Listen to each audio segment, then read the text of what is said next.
Penguin Random House Audio presents Advice Not Given, A Guide to Getting Over Yourself. This is the author, Mark Epstein, MD. For Arlene. Praise and blame, gain and loss, pleasure and sorrow come and go like the wind. To be happy, rest like a giant tree in the midst of them all. The Buddha.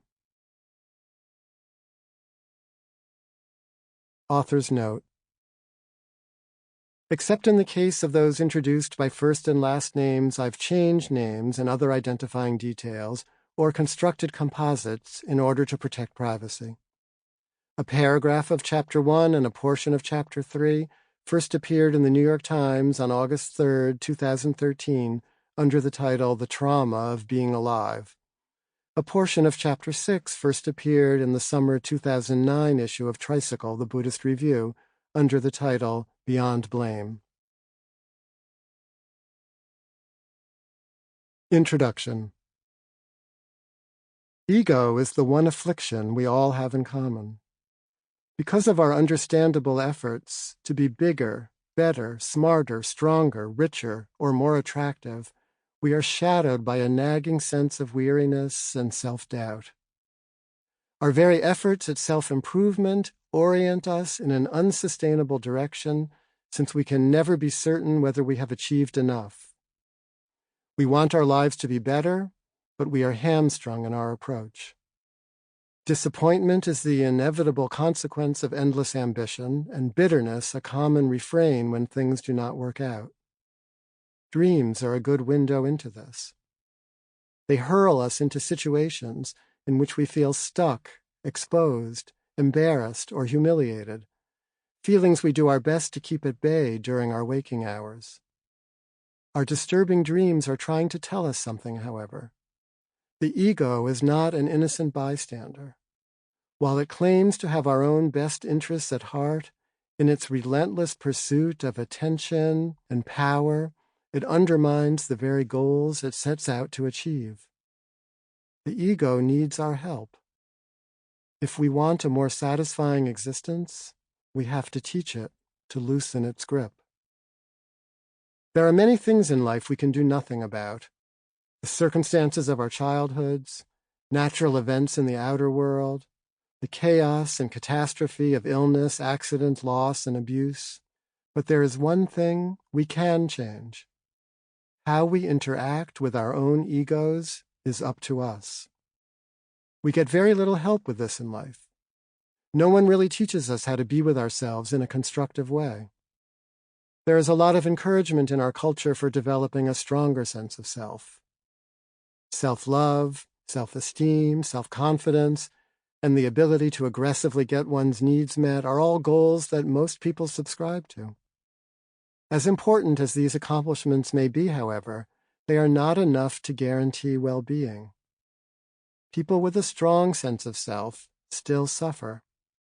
They may look like they have it all together, but they cannot relax without drinking or taking drugs. They cannot unwind, give affection, improvise, create, or sympathize with others if they are steadfastly focused only on themselves. Simply building up the ego leaves a person stranded.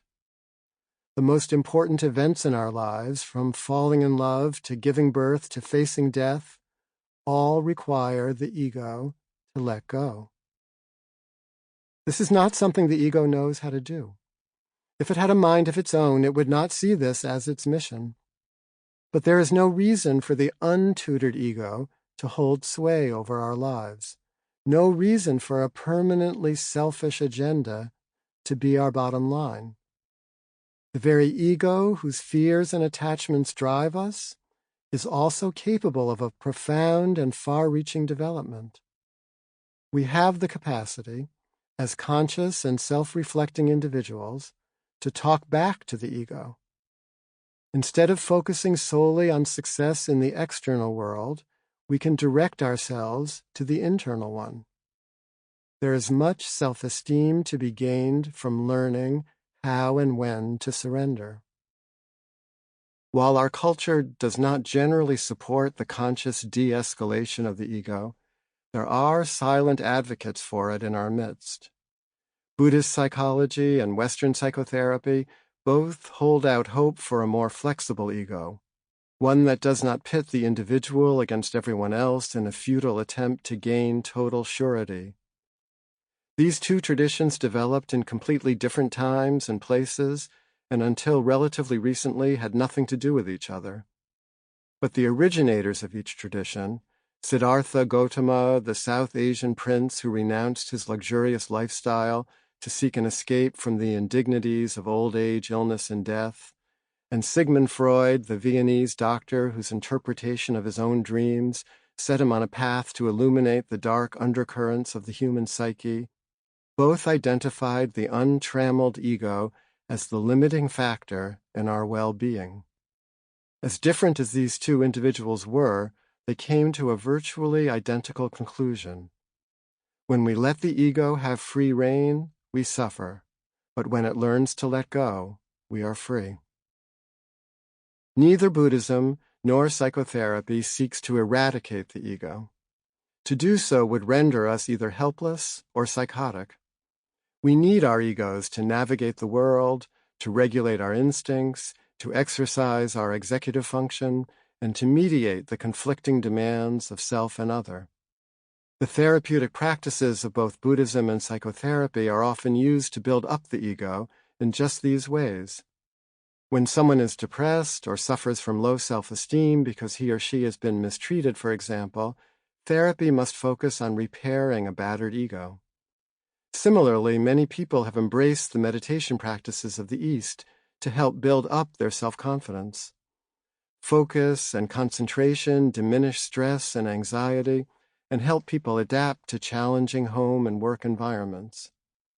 Meditation has found a place in hospitals, on Wall Street, in the armed forces, and in sports arenas, and much of its benefit lies in the ego's strength it confers by giving people more control over their minds and bodies. The ego-enhancing aspects of both of these approaches are not to be minimized, but ego enhancement, by itself, can get us only so far. Both Western psychotherapy and Buddhism seek to empower the observing I over the unbridled me. They aim to rebalance the ego, diminishing self-centeredness by encouraging self-reflection. They do this in different although related ways and with different although related visions. For Freud, free association and the analysis of dreams were the primary methods. By having his patients lie prone and stare into space while saying whatever came to mind, he shifted the usual equilibrium of the ego toward the subjective.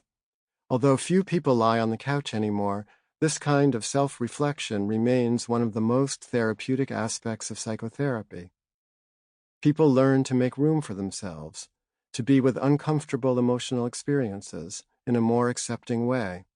They learn to make sense of their internal conflicts and unconscious motivations, to relax against the strain of the ego's perfectionism. Buddhism counsels something similar.